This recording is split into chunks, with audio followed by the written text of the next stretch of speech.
Olha o que aconteceu. Era um casal feliz, 20 anos, quase 30 anos de casado. Mas começam discussões, as discussões ficam cada vez mais frequentes, discussões cada vez mais frequentes, ele cada vez mais bruto, ela cada vez mais ignorante, cada vez menos expressões de gentileza por parte dele, cada vez menos carinho por parte dela. Ela então começou a desconfiar que ele a estivesse traindo. E depois ele também pega algumas mensagens suspeitas no celular dela e começa a concluir que ela também estava tendo um caso extraconjugal. Não ficou nada comprovado, nem por parte de um, nem por parte de outro. Mas a relação foi ficando desgastada, e aí eles decidem se separar. Decidiram se separar. E tiveram um revés financeiro muito grande, um desgaste emocional terrível. Depois que se separam, ele começa um novo relacionamento. E a esposa, que tanto queria o divórcio, depois percebeu a burrada que havia feito. E mesmo passando anos da separação, ela continua se lamentando dessa separação, se lamentando de como foi ruim. Se é um caso que me veio à minha mente, eu tentei ser um pouco assim generalista para ninguém descobrir qual o caso que foi, mas com certeza nós conhecemos muitos casos de pessoas que se divorciaram, de casais que tinham tudo para ser felizes, casais que você conhecia e pensava, poxa, ele é gente boa, ela é uma pessoa boa também, e eles se amam, eu sei que eles se amam, mas que permitiram que o relacionamento fosse se desgastando, foram permitindo que o relacionamento conjugal se tornasse um relacionamento infeliz, se tornasse uma via crucis, e aí eles imaginaram que o divórcio então seria a solução, e nós conhecemos muitos casos assim, de pessoas que efetivamente se divorciaram. E nessa ministração de casais esta noite, eu quero falar sobre divórcio. Mas não para aqueles que já estão divorciados, na verdade. É para os casais que estão casados. Quero refletir um pouco com vocês a respeito disso, a fim de que isso não aconteça no seu relacionamento. A fim de que você não se divorcie. Lembrando que Deus não quer apenas que você não se divorcie. Deus não quer apenas que você permaneça casado. Ele quer que você permaneça casado e seja feliz. E faça feliz. Porque, por outro lado, você pensa, pastor, realmente, eu ficar casado, mas ser 40, 50, 60 anos só de sofrimento, eu não creio que esse seja o desejo de Deus para a sua vida. Mas eu quero falar sobre divórcio. Faça a leitura de Cânticos, capítulo 4, versículo 12, que diz assim: jardim fechado és tu, minha irmã, esposa minha, manancial fechado, fonte selada. Nesse versículo aqui, o poeta chama sua esposa de jardim fechado, e eu quero trazer algumas considerações, fazer um paralelo também, refletir um pouco a respeito, e utilizar inclusive essa expressão jardim fechado. Ampliando um pouco aqui o significado não apenas de esposa, mas do seu casamento, o seu matrimônio como um jardim fechado. Porque um dia você se casou e quando você namorava com ela, quando você namorava com ele, o jardim era lindo, o jardim era florido, muitas flores, muito perfume, tudo verdinho, casou, o jardim estava lindo.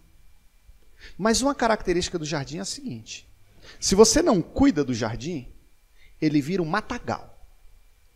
Se você não cuida do jardim, o mato vai tomando de conta. E talvez um relacionamento que num primeiro momento, que nos primeiros anos, ou às vezes até nos primeiros meses, era um jardim muito bonito, foi se tornando um jardim horrível. Um jardim cheio de ervas daninhas. As flores sumiram, as plantas ornamentais ficaram escondidas por trás da braquiara, por trás do picão. E aí o que se deve fazer? botar fogo no jardim, fechar o jardim. Isso é o divórcio. Muitas pessoas que tiveram um jardim bonito, o jardim foi ficando feio, desgastado, e ao invés de pararem e analisar, perceberem onde estão errando, o que fizeram de errado, e voltar a fazer as coisas boas que abrilhantam o jardim, preferem fechar a porta do jardim e tentar a sorte em outro jardim que já esteja mais ou menos encaminhado de novo, mais ou menos bonito.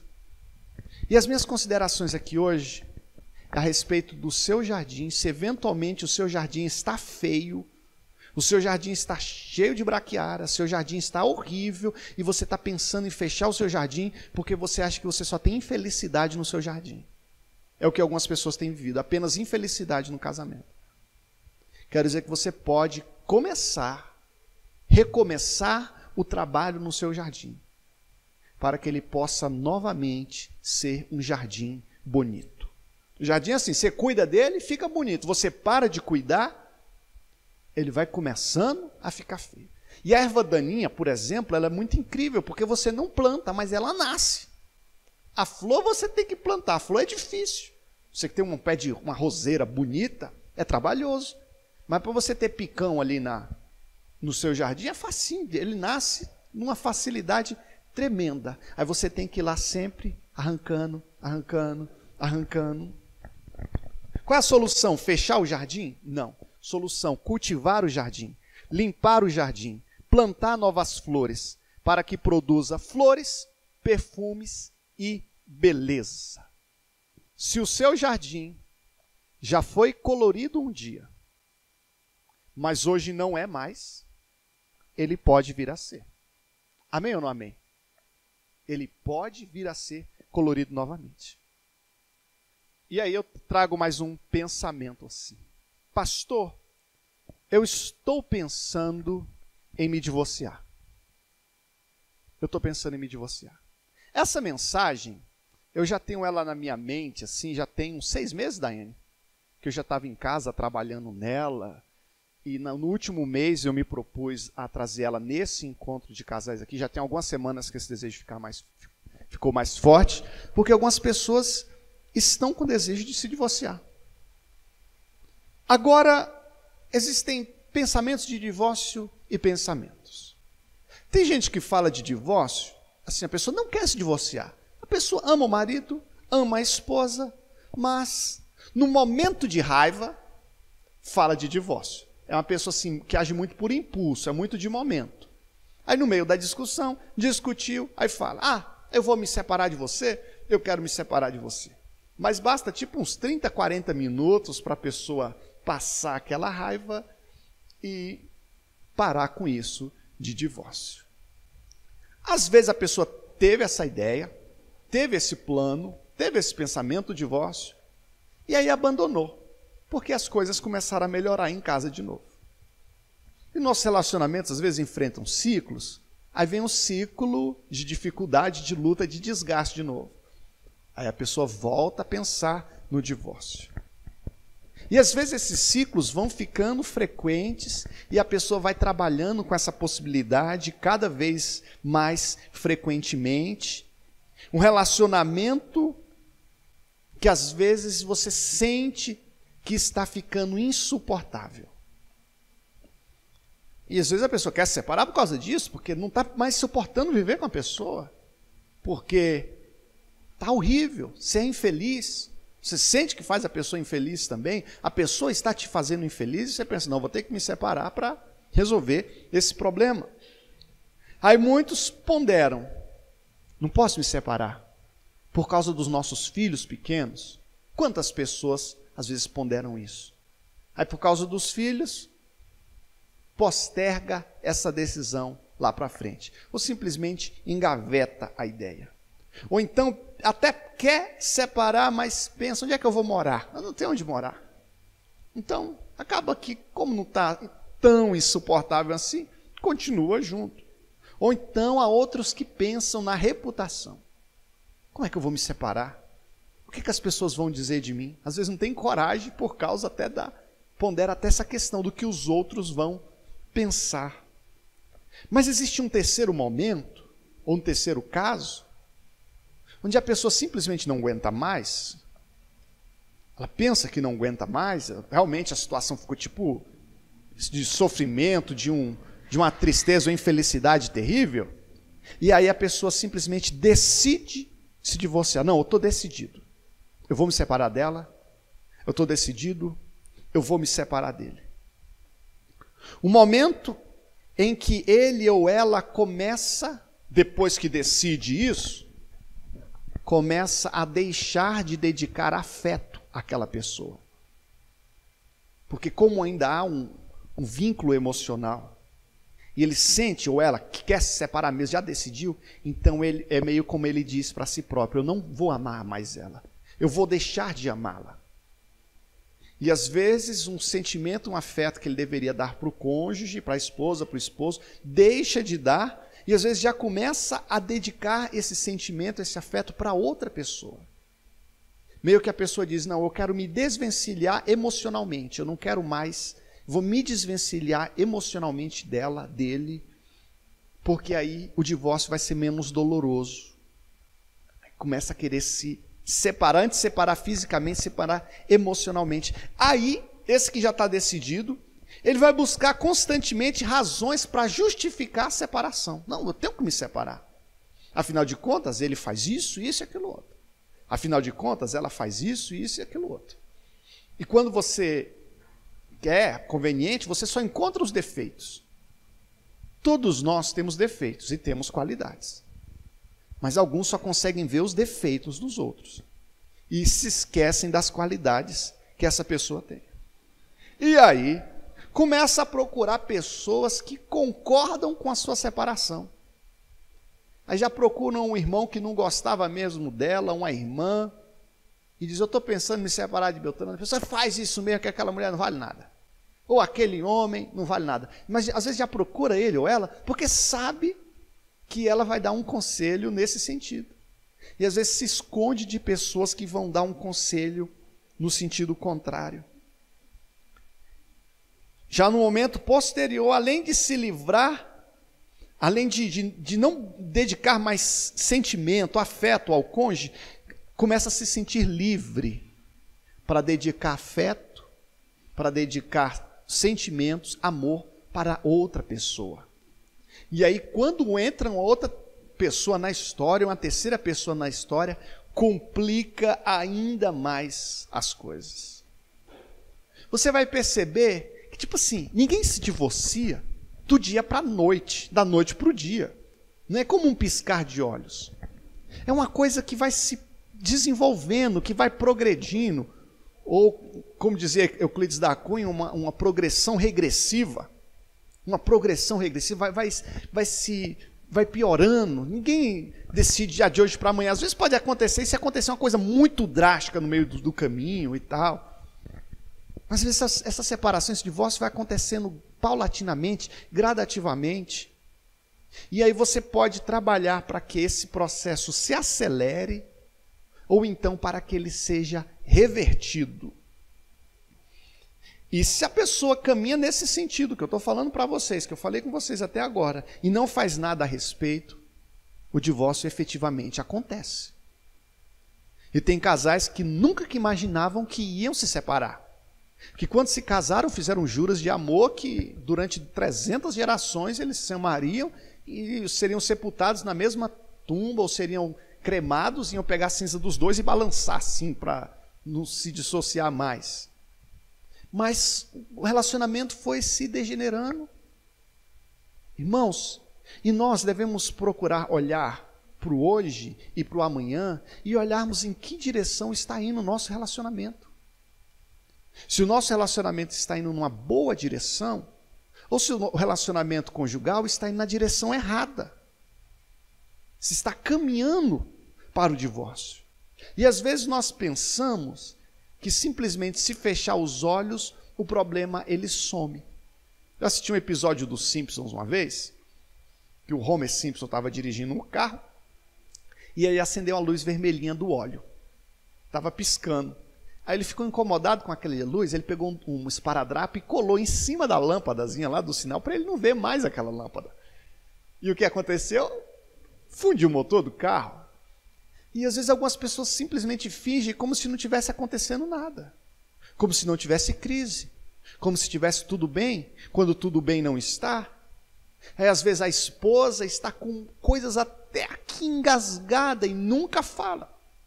Às vezes o marido até pensa que está tudo bem e não está. Ou às vezes ela até fala, mas não busca resolver isso. E quando a pessoa quer se divorciar, não faltam justificativas. Há o defeito dele, o defeito dela, o temperamento dele, o temperamento dela. E ainda aparece ainda uma outra pessoa na jogada, com qualidades muito superiores ao dela, as qualidades dela, qualidades superiores às qualidades dele. E depois que você vai ver de pertinho, essa daí também tem os defeitos também. Eu vi uma frase que me deixou meio encafifado. O rapaz falou o seguinte: de pertinho, todo mundo é doido. De médico e de doido, todo mundo tem um pouco. E às vezes essa outra pessoa que aparece, que você pensa que vai ser a solução dos problemas, queridos, não é. A solução dos problemas é Jesus Cristo, você e a sua esposa, você e o seu marido. O divórcio, queridos, é uma aparente solução para os problemas. Então, queridos, o divórcio é uma aparente solução para um problema. É tipo quando a pessoa está com uma trombose na perna, alguma coisa assim no dedo, aí você vai, vamos cortar a perna. Mas isso não é a primeira razão, isso não deve ser a primeira saída, o primeiro remédio para resolver esse problema. Como uma pessoa está com dor de cabeça, você querer cortar a cabeça para resolver o problema da dor de cabeça. E muitos pensam que o divórcio é a solução, e você coloca na cabeça, não, eu tenho que me separar, porque o dia que eu me separar, eu vou ser feliz. Eu vou voltar a ser feliz novamente. Procuram um caminho aparentemente mais simples. Mas o divórcio não é o melhor caminho. O divórcio não é o melhor caminho. Existem pessoas que querem tomar a morfina quando uma dipirona resolve.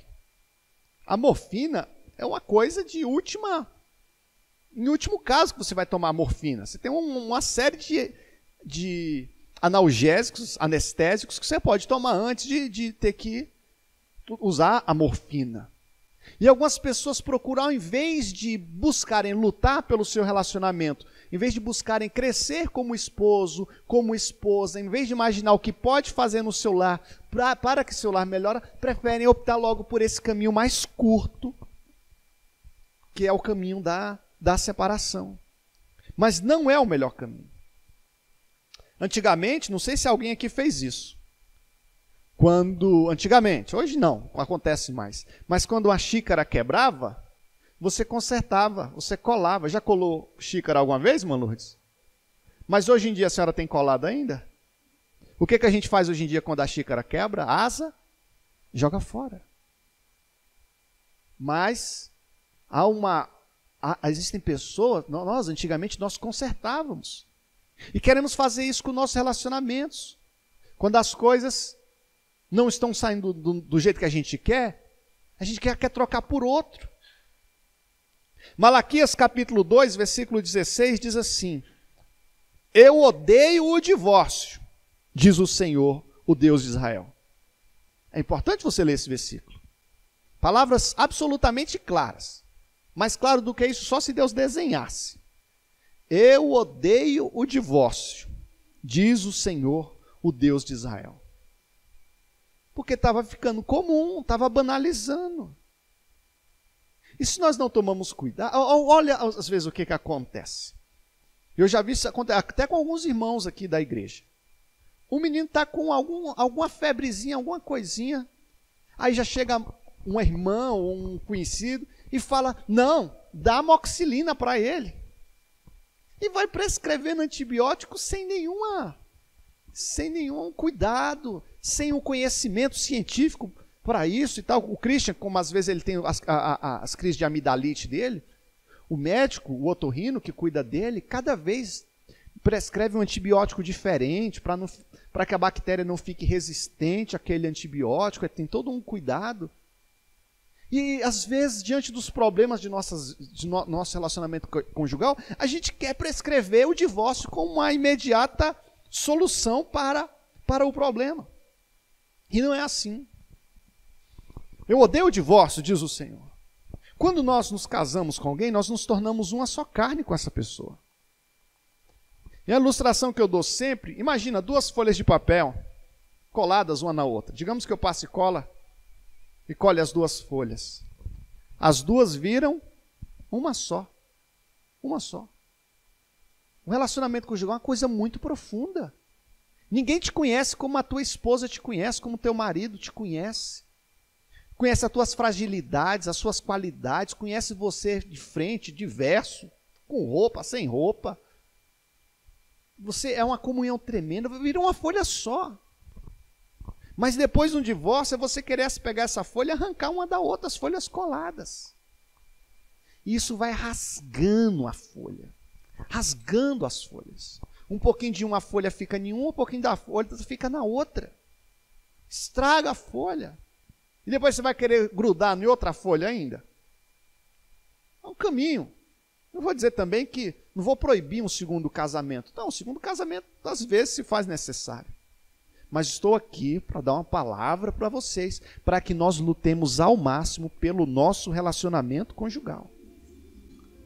A separação traz destruição emocional, familiar, financeira e espiritual. Um divórcio traz um desgaste tremendo. E eu vi pessoas que demoraram anos para superar um divórcio. E depois de 5, 10 anos, quando começam a falar um pouquinho sobre o ex, já começam a chorar. Por que choram? Porque sofrem. Porque dói. Por causa que lembra dos pedacinhos da folha que está lá com a pessoa. E os filhos, queridos? Os filhos. A questão financeira. Eu estava lendo um livro de administração que uma das formas mais rápidas da pessoa ficar pobre é se divorciando. Que muitas empresas quebram quando os donos delas se divorciam. E a vida espiritual? Divorcia, já fica sem graça de ficar na igreja, divorciado, aí inventa de, vou mudar de igreja, vou para outra igreja, os dois já não conseguem congregar na mesma igreja divorciado, não dá, muito complicado. E nessa de mudar de igreja, muitas vezes nem se encaixam mais em igreja nenhuma. E como isso prejudica a vida espiritual da pessoa? É importante que você pondere também as consequências. Pastor, estou sentindo o divórcio se aproximar de meu casamento. O que eu devo fazer? Eu estou vendo o divórcio cada vez mais perto. O que eu devo fazer? Antes de eu continuar, eu quero te falar uma coisa. Você que está assistindo essa pregação no Facebook ou no YouTube, você tem que se inscrever nesse canal. Vou fazer esse pequeno parêntese, porque a pessoa assiste o vídeo e depois se esquece de se inscrever. Você está no Facebook, está lá, Jair Vieira. Você vai lá, curte, para acompanhar outras pregações. E no YouTube, você vai lá, clica no botão se inscrever. Porque essa mensagem é importante para você, para abençoar a sua vida. E as outras aqui no meu canal também são importantes também. Tá, voltando para a pergunta agora. Pastor, estou sentindo o divórcio se aproximar. E você sente, queridos. Você vê que o divórcio está se aproximando. No começo, às vezes, você até falou que ia se separar, mas nem... Você sabia que era da boca para fora. Mas tem uma hora que você sente que não, que o divórcio já está batendo na porta. Você já começa a procurar até valor de aluguel. Começa a pensar onde é que eu vou morar, o que eu vou fazer. Já começa a se preparar emocionalmente para isso. Você vê que o divórcio está se aproximando. O que você deve fazer? Primeira coisa que eu quero te falar, logicamente é orar, né? Sim, para tudo que você tem que fazer na vida, você tem que orar. Mas eu quero falar, procure ajuda de uma pessoa sábia. Isso é fundamental. Você procurar ajuda, não de um tolo, porque tem muita gente tola por aí. Procurar ajuda de uma pessoa sábia. E Deus tem espalhado gente ao redor do mundo aí, com um coração grandão, para poder te ajudar. E é importante que você faça isso. Mas sabe o que a maioria das pessoas fazem? Elas não procuram ajuda. Elas escondem que estão se divorciando. Muitas vezes preocupado com a reputação, não falam para ninguém.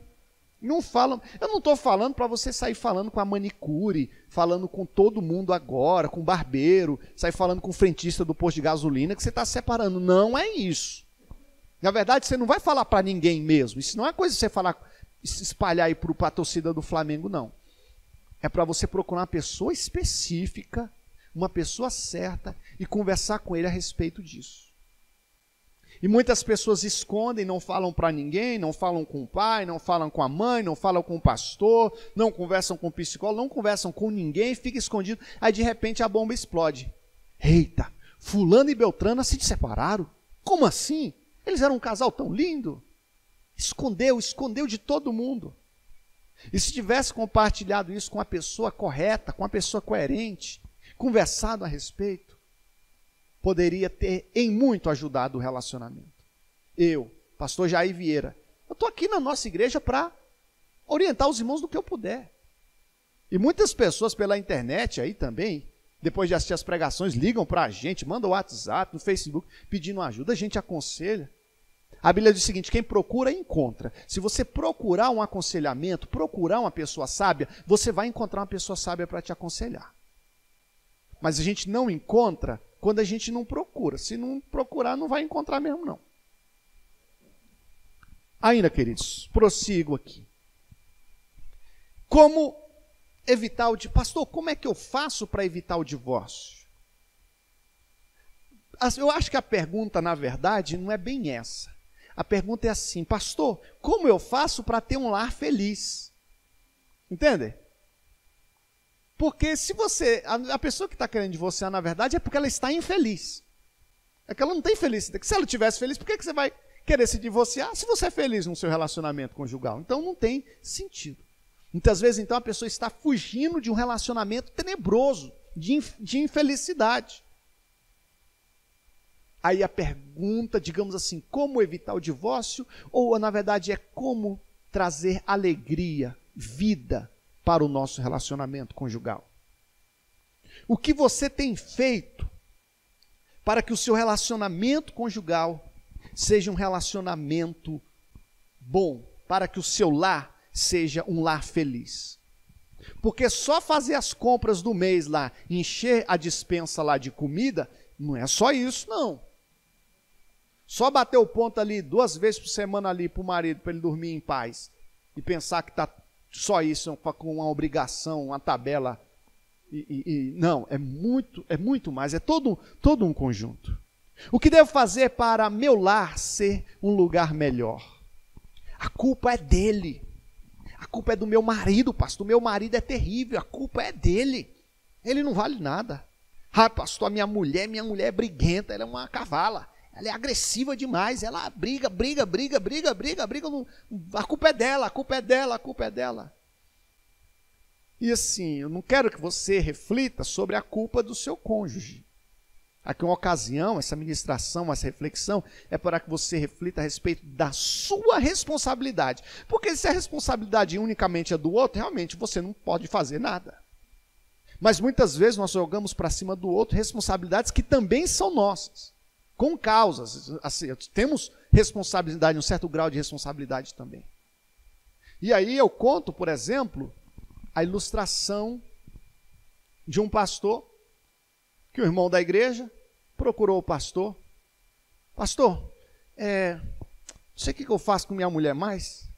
Vamos separar dela, ela é briguenta demais, ela briga demais, ela está horrível, briguenta, briga o dia todo. Aí o pastor falou: por que você não mata ela? Por que você não envenena ela? Eu vou fazer isso aqui, eu tenho um veneno aqui, eu vou te dar ele. Só que se você matar ela de tiro, todo mundo vai saber que foi você. Vocês estão vivendo feito cão e gato. Você vai dar esse veneninho para ela, 2 gotinhas na comida dela, 1 vez por dia, e em 90 dias ela vai morrer. Mas durante esses 90 dias, para ninguém imaginar que foi você que matou, o que você vai fazer? Você vai tratar ela bem. Você vai tratar ela como meu amor, vai tratar ela excelentemente. Porque quando ela morrer, ninguém vai saber que foi você, porque você já estava vivendo tão bem com ela. Aí ele, isso mesmo, pastor, me dá o remédio aí. Levou o remédio. Depois de 50 dias, volta no gabinete do pastor, chorando. Pastor, eu fiz o que o senhor me pediu. Eu dei um remédio para minha esposa, um veneno lá para ela morrer. Mas só que ela está me tratando tão bem agora, pastor. Ela está uma esposa tão maravilhosa. Eu não quero mais que ela morra. Não existe nenhum antídoto. Aí o pastor esclarece ele e fala, rapaz, ali naquele frasquinho não tinha remédio, ali era água. E aquele remédio não era, aquele veneno, aquela água não era para tratar ela, era para tratar você. Que aí você começou a tratar ela bem, ela começou a te tratar bem também. Você começou a honrar ela, e ela começou a te honrar. Irmãos, você não pode mudar o seu cônjuge na marra. Você não pode fazer isso, você não consegue fazer isso. Mas você consegue mudar a si próprio. E eu tenho certeza que você, a sua própria mudança, a mudança que há em você, que acontece em você, ela traz reflexos no seu cônjuge. Eu tenho um colega que estava contando para mim que estava brigando, um dia de briga, de discussão com a esposa dele. Aí ele lembrou da palavra que dizia mais o seguinte, mais ou menos assim, que ele é o cabeça da casa. Ele é o cabeça, ele é o marido. E ele pensou assim, poxa, se eu sou o marido, a culpa é minha. Se eu sou o cabeça e não está dando certo aqui, a culpa é minha. Então não vou culpar ela não. Ele falou para ela, meu irmão, o errado aqui sou eu. Eu que sou o errado. Mas não falou de forma cínica, não. Aí ela olhou assim, não, meu amor, eu sei que eu estou errada também, me desculpa, eu também estou errada. A postura dele que gerou reflexos nela. Então assim, existe uma série de coisas que você pode fazer pelo seu jardim, pelo seu casamento, para que o seu casamento volte a florir, para que as ervas daninhas sejam arrancadas. Você pode mudar o seu casamento, mudando a si próprio. Mudando a si próprio. Agora, irmãos, o mais fácil é não mudar. O mais fácil é continuar do mesmo jeito, é empurrando as coisas com a barriga, é fazendo de qualquer jeito. Mas a Bíblia não prestigia pessoas preguiçosas. Não. Quero estimular os irmãos a efetivamente arregaçarmos as mangas e sermos proativos quanto ao nosso relacionamento conjugal, para que sim o seu relacionamento seja um relacionamento completo. Prossigo aqui, queridos. Então, algo importante, você tentar identificar os seus erros. Irmão, isso é difícil. Você tentar identificar os seus erros. Onde você tem errado. Eu tenho sido uma pessoa bruta? Eu tenho sido ignorante com meu marido? Eu tenho sido ríspido com minha esposa? Pensa a respeito. Será que sim ou que não? Será que você tem sido muito mais educado com as pessoas de fora do que com as pessoas da sua própria casa? Dinheiro, onde é que tem sido os meus erros? Em relação ao dinheiro, dinheiro não traz felicidade, mas a desorganização financeira, ela traz muita dor de cabeça. Não é porque você ganha pouco que você é infeliz, que você ganha muito que você é feliz. Não é assim. Tem pessoa que ganha pouco, mas tem uma vida organizada. E essa organização financeira ajuda muito dentro de casa. Ah, meu problema tem sido essa questão financeira? Eu tenho tratado com descaso a minha casa? Dedico horas a fio em tantas outras coisas e esqueço do meu lar? Eu tenho tratado com descaso o meu marido? Algumas pessoas, por exemplo, existem algumas mulheres que depois de se tornarem mães, o instinto materno aflora tanto, fica tão forte, que ela esquece que ela é esposa. Ela pensa que é só mãe. E ela prioriza tanto os filhos, e os filhos devem ser cuidados. Eu não estou dizendo que você deve ser uma mãe relapsa, não. Mas às vezes eleva os filhos a um patamar tão alto que prejudica o relacionamento com o esposo. É importante nós identificarmos os nossos erros. E algumas pessoas priorizam tanto, às vezes, começam às vezes até tratar Às vezes começa a tratar o marido como se ele fosse criança, como se ele fosse um filho. Assim são muitos outros. Agora o que eu compartilho com os irmãos? Quando você começa a trabalhar nesse jardim, é igual quando você começa uma faxina, você vai descobrindo tantas coisas que estão no lugar errado. Você vai descobrindo tanta erva daninha, e aí você começa um trabalho para tirar essas ervas daninhas. É um trabalho de limpeza. E quando você trabalha no jardim, você começa a suar. A gente tem que suar a camisa pelo nosso relacionamento. Devemos procurar tentar identificar as nossas omissões. Tudo em relação a si próprio. Identificar os seus erros, identificar as suas omissões. Já faço uma observação aqui, que essa ministração é a ministração parte 1.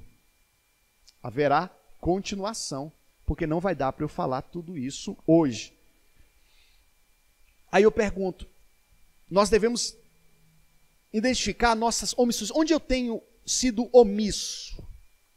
Uma coisa que eu percebo que muitos casais têm sido omissos, em dedicar um tempo a sós com o cônjuge. É importante que você, marido, dedique um tempo a sós com sua esposa. É um tempo a 2, não um tempo a 10. Vai sair, um dia que vai sair, quer fazer uma viagem para um lugar, tem que levar uma comitiva de gente, 2 carros de gente junto para viajar lá para Porto Seguro, leva os parentes, primo, cunhado, tio, cão e gato. Às vezes isso acontece, é necessário que a gente faça isso. Bom, às vezes a gente faz a viagem coletiva, eu mesmo já fiz. Esses dias eu fui para Caldas Novas, foi o Alber, os parentes do Alber, da Thalita, um monte de... Mas tem uma viagem que nem o Christian foi. Só foi eu e a Daiane, só nós dois. É o momento a sós, é um cachorro-quente, é um passeio que você faz, um jantar. Aí a pergunta é, você tem separado tempo a sós, um tempo de qualidade com seu esposo, com sua esposa? Às vezes você tem sido omisso nisso. Às vezes uma omissão na área sexual. Há mulheres que têm dificuldade nessa área, às vezes por causa do excesso do marido, e eu vou falar sobre isso, talvez daqui a 2 cultos de casais. Eu tenho conversado com a Dani que eu quero trazer uma ministração específica sobre isso, mas nós vamos fazer em separado, vamos colocar as mulheres no nosso anexo, e os homens aqui comigo, e nós vamos trazer uma ministração, essa não vai ser gravada, não vou colocar na internet não, você que está ouvindo aí, você vai ter que vir aqui fisicamente aqui na nossa igreja para ouvir essa ministração, que vai ser também muito importante.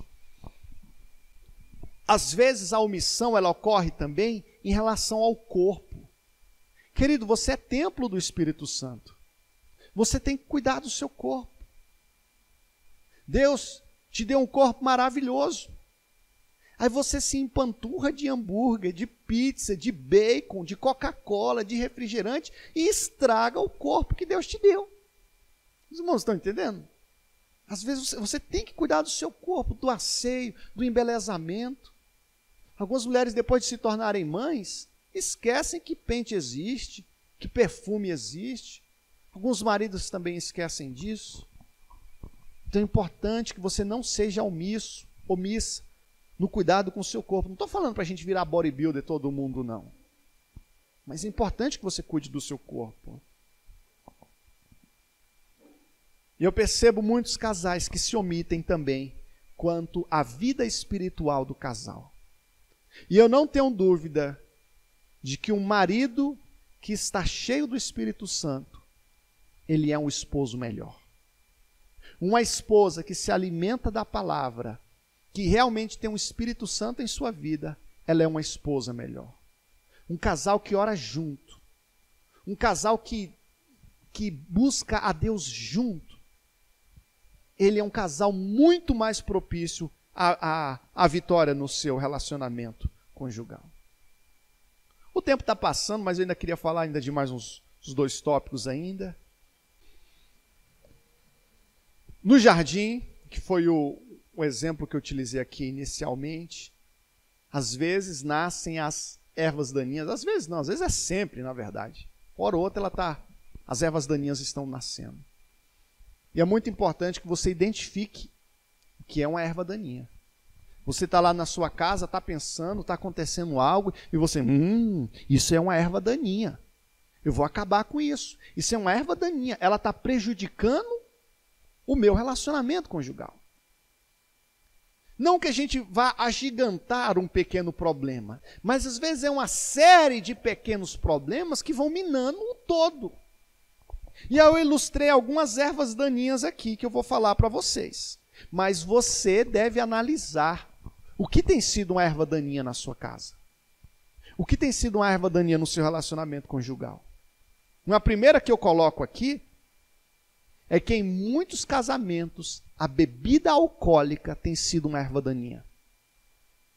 Em muitos casamentos a bebida alcoólica tem sido causa de discussões. O alcoolismo. Então eu quero que você sente com sua esposa, com seu marido e reflitam a respeito disso. Já teve marido que chegou em mim para falar, não pastor, mas minha esposa está bebendo muito, ela voltou para casa bêbada. Um casal que crente. E eu lhe reclamando porque ela começou a inventar de beber socialmente, que Jesus transformou água em vinho, não sei o que, estava voltando para casa bêbada. Eu não sei se vocês sabem, mas tradicionalmente os brasileiros, muitos não sabem beber não. Enquanto tiver vinho na garrafa, só para de beber quando a garrafa seca. Isso é costume do brasileiro. Vou tomar só uma taça. Nunca conseguiu tomar e agora vai conseguir. Quando era do mundo não conseguia tomar, agora crente vai conseguir. Não estou dizendo que é pecado, mas estou dizendo que se conversa com teu marido, conversa com tua esposa, que às vezes isso está sendo uma erva daninha. Outra erva daninha, às vezes, são algumas amizades. A mulher que tem a amizade com a amiga, a amiga sem futuro, de uma boca suja, só fala coisa obscena, só fala imoralidade, fica enchendo a cabeça da mulher de minhoca, ou vice-versa do marido também. Às vezes é um colega que só chama o marido porque não presta. Toda vez que ele se encontra, é chamando o marido para uma coisa que não presta. Será que essa amizade não está sendo uma erva daninha? Eu não estou falando para vocês, para nós se isolarmos da sociedade, assim, numa redoma de vidro, e não relacionarmos com ninguém. Não, não é isso. Mas você identificar se tem um amigo ou uma amiga que está sendo uma erva daninha para o seu casamento. Se não está sendo erva daninha, deixa lá. Mas se está sendo, tira. Exemplo. Você é uma pessoa boa, maravilhosa, seu relacionamento está nota ótimo. Aí você fala, não, meu amor, eu vou trazer o meu primo para morar aqui em casa com a gente, que ele tá vindo lá do Ceará, ele não tem onde morar. Aí você traz para morar na tua casa. Alguém aqui já trouxe alguém de fora para morar na sua casa assim? Desestabiliza a casa, queridos. Desestabiliza. A casa, o certo mesmo é ter a mulher, o marido e os filhos. E depois que os filhos crescem, os filhos têm que capar o gato, é ficar o marido e a mulher mesmo. Às vezes você traz uma pessoa de fora com uma boa intenção, mas começa a desestabilizar a casa. O marido que gostava de ficar sem camisa, já não pode mais. A esposa que gostava de, às vezes, ficar de short em casa, e o marido gostava também, já não pode mais. Então presta atenção nisso, erva daninha. Querido, eu sinto que você já ficou aqui. Fulano, eu estou querendo aí passar 15 dias na tua casa. Olha, não pode, porque meu marido não deixa, não sei o quê. Você faz um meio de campo lá e impede. Estou tentando, assim, identificar aqui algumas ervas daninhas. Outra coisa que pode se tornar uma erva daninha. Cristian, me presta aí o celular. Pode ser isso. Pode ser o seu, filhote. Isso daqui, ó. Se você não toma cuidado, isso daqui se torna erva daninha. Hoje, quando você deita na cama com sua esposa, vocês ficam conversando ou fica cada um com o seu celular? Quando você está fazendo no 2, você está concentrado ali no 2 ou você está mexendo no celular? Tem gente que é o celular o tempo todo. Eu não estou dizendo que celular é pecado não, queridos. Eu estou perguntando, refletindo com você se pergunta, isso está sendo erva daninha no meu casamento? Isso tem prejudicado meu relacionamento? Pergunta para o seu marido, pergunta para a sua esposa. Vem cá, meu amor, o celular está atrapalhando a nossa comunicação? Se teu esposo dizer que sim, se a tua esposa disser que sim, então é porque é hora de vocês pisarem o pé no freio. Na hora que chegou do serviço, sei lá, depois de meia hora, desliga o Wi-Fi, desliga a rede de dados, desliga o celular, se for o caso, e dedica o tempo exclusivo para sua esposa. Dedica o tempo exclusivo ao seu marido. Outra coisa interessante também, importante, é marido ter a senha do celular da esposa e esposa ter a senha do celular do marido. Se tua esposa não tem a senha do teu celular, ou vice-versa, isso está errado. A Bíblia diz claramente em João capítulo... É brincadeira, a Bíblia não diz nada a respeito disso não, mas eu que estou dizendo aqui agora. Ah, pastor, o celular é meu, eu faço o que eu quiser. Claro, ele é seu, você pode fazer o que você quiser com ele, pode enterrar ele, pode jogar ele no rio, você pode fazer o que você quiser. Mas ouça o conselho do pastor. Computador, outra coisa que pode ser uma erva daninha, o excesso do trabalho. Eu tenho um colega que trabalha no Ministério Público, e agora ele tem uma carga horária que permite um estilo de trabalho que ele pode trabalhar em casa. Ele traz um trabalho e trabalha em casa. Em um certo aspecto isso é bom, que não precisa para o trabalho, mas no outro sentido pode ser prejudicial também.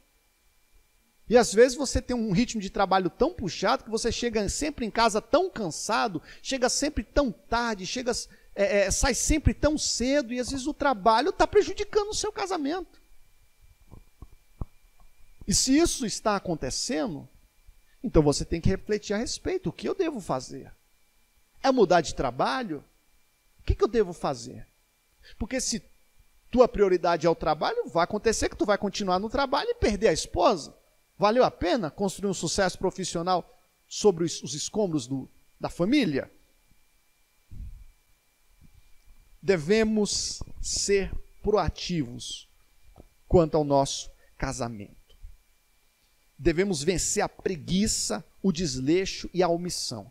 Porque tem muita coisa boa que a gente não faz com o nosso casamento, com o nosso cônjuge, por causa que temos preguiça.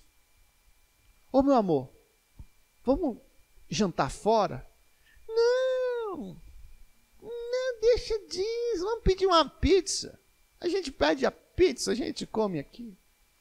Ô amor, vamos pegar um final de semana, vamos lá no pontão do Lago Sul, pegar um fim de tarde lá, ver o sol se pôr. Não, pra quê? Abre a janela aí, ó. Olha aí pela janela aí, você vê o pôr do sol. Irmão, a preguiça atrapalha o teu casamento. Você sabia disso? A preguiça. E muitas vezes as coisas vão se estragando por causa de desleixo. Por causa de desleixo de nossa parte. Não é que você não queira. Não é que você é uma pessoa ruim, não é. Então devemos promover ações e situações que fortaleçam o seu casamento. Promover ações, situações que fortaleçam o seu casamento. Eu tenho certeza, a pregação do Jair pode ter sido chata hoje. Mas de você estar aqui, você ouviu alguma coisa aqui te serviu. Alguma coisa aqui foi bom para você, você vai voltar para casa melhor, em algum aspecto aqui você vai melhorar como esposo por ter participado aqui. Mas há pessoas que não estiveram aqui, que não vieram por preguiça, cansado. E às vezes nós deixamos de fazer acontecer assim situações, coisas, ocasiões que fortalecem o nosso casamento. Irmãos, eu tenho mais ou menos gastei uns 8 anos estudando direito. Seja a minha faculdade, as pós-graduações, cursos. Agora, quanto tempo eu gastei estudando a respeito de casamento? Às vezes você dedicou no aprendizado de tantas áreas, da pedagogia, da matemática, da engenharia, mas você tem se dedicado no aprendizado da família? Seja nos cursos que a igreja ministra, sejam em livros que você pode ler, pregações que você ouve. A gente tem, por exemplo, o Cláudio Duarte hoje, que é um pregador muito engraçado, o pessoal gosta demais de ouvir ele. Tem agora o pastor Jair também, que está com as pregações aí e tal. Mas você tem dedicado tempo aprendendo a ser um esposo melhor? Se o Nilson diz, eu quero ser um eletricista melhor, ele pode se tornar um eletricista melhor. Inclusive está fazendo um curso agora, especialização. Se o Alan diz, eu quero ser um agricultor melhor, amanhã eu vou fazer a matrícula em engenharia agrônoma, ele pode desenvolver. E se você diz, eu vou ser um esposo melhor, eu vou ser uma esposa melhor, eu vou buscar isso, você também pode se tornar uma pessoa melhor. Você pode fazer algo pelo seu lar. Não deixe de participar dos nossos cultos de casais. Outra coisa, atitude, uma proatividade, buscar aconselhamento. Um exemplo que eu dou sempre é do Titanic, quando o Titanic está afundando, que já está embicado para cima, né? Está a Rose e o Jack lá, é um casal, e quando está quase afundando, é o casal que chega, pastor, me ajuda, porque o navio está afundando. Aí o pastor faz o quê? Tipo, a extrema-unção, né? Que já afundou o navio. Não que seja caso perdido, que já teve pessoa que passou 2 anos separada do marido e voltou. Mas não deixe para procurar ajuda só nos 47 do segundo tempo, que não é toda vez que o Petkovic faz gol nos 45, não, irmão Nilson. Tá certo que o Petkovic fez, mas já teve vez de não fazer não. Então, às vezes, você deixa para procurar ajuda só quando já está morrendo. Então, procure ajuda o quanto antes, aconselhamento. E finalizo falando aqui essa etapa. O casal deve buscar a Deus juntos. Devemos juntos buscar a Deus. É indispensável o papel do Espírito Santo no fortalecimento conjugal. Não tenha dúvida de que a ação do Espírito Santo na tua casa, no teu relacionamento, é absolutamente necessária. É absolutamente fundamental para que o seu relacionamento seja fortalecido. Vou continuar essa ministração no nosso próximo encontro, tentando fazer um paralelo ainda com a questão do divórcio, como evitar o divórcio, como ter esse lar feliz, tentando fazer um paralelo com isso, e eu quero que você não falte aqui o nosso encontro. Se você mora no Distrito Federal, no entorno do DF, venha participar aqui na nossa igreja em Braslândia, na quadra 55, Igreja Batista Sal da Terra, mas faça algo pelo seu relacionamento. Seu relacionamento pode ser melhor, o seu jardim pode voltar a florir. Seu jardim pode produzir flores lindas, um bom perfume, pode voltar a ser um lugar, um ambiente maravilhoso. Quero orar com vocês. Peço que você feche os olhos em nome de Jesus.